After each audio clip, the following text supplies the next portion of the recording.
Here's the weird truth no one told me. 50,000 in savings doesn't just fatten a bank app. It flips a switch in your head. I felt it the week I crossed it, and I didn't expect it at all. The knot in stomach money check every morning got quieter. Not gone, just less loud. If you like plain English money talk with receipts, hit subscribe because I don't do hype. This is about the security threshold, which is a fancy way of saying you stop treating money like oxygen and start treating it like a tool. At 5,000 earning 5%, that's $250 a year. That's a couple bills covered, which is nice but not life-changing. At 50,000, same rate, now it's 2,500. That's a real month of rent in a lot of places, and your body notices. Same math, different impact, and your brain feels that. You move from defense to controlled offense. It feels steadier, not cocky. You negotiate harder because you're not desperate. You sleep better, so you decide better, so you earn better. It's a confidence cascade, but there's a catch. Your old scarcity brain sees the big number and whispers, "Hey, party time." Mine did, and it almost dragged me back. That's the 50,000 trap, and it wrecks more progress than any surprise bill. It's sneaky because it feels like a reward. I know, because I blew a mini milestone once and had to claw back, which hurt more than the fees that woke me up years ago. It was embarrassing, honestly. So, what actually changes in your day-to-day when the account crosses 50? And what should you do first?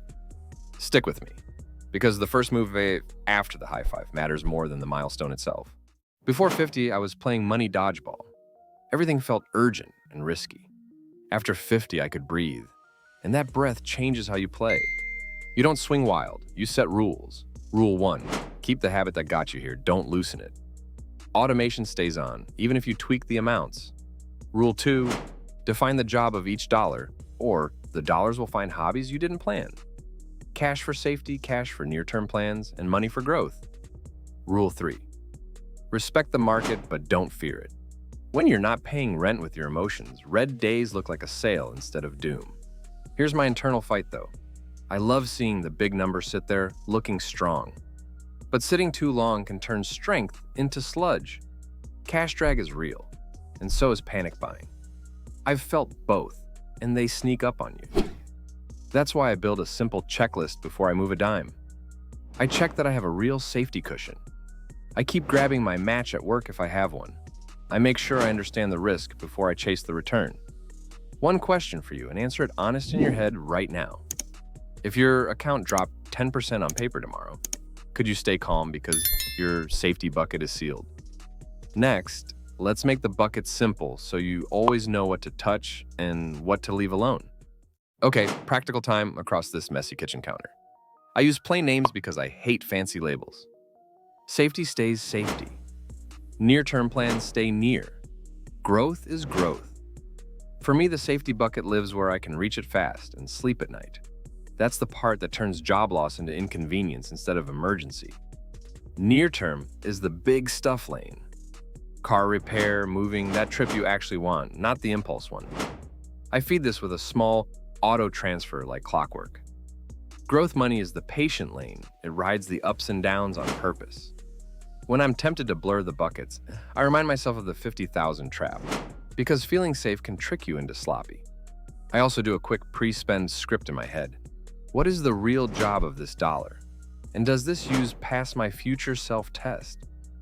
If I hesitate, I don't tap safety. I schedule the spend from the right lane.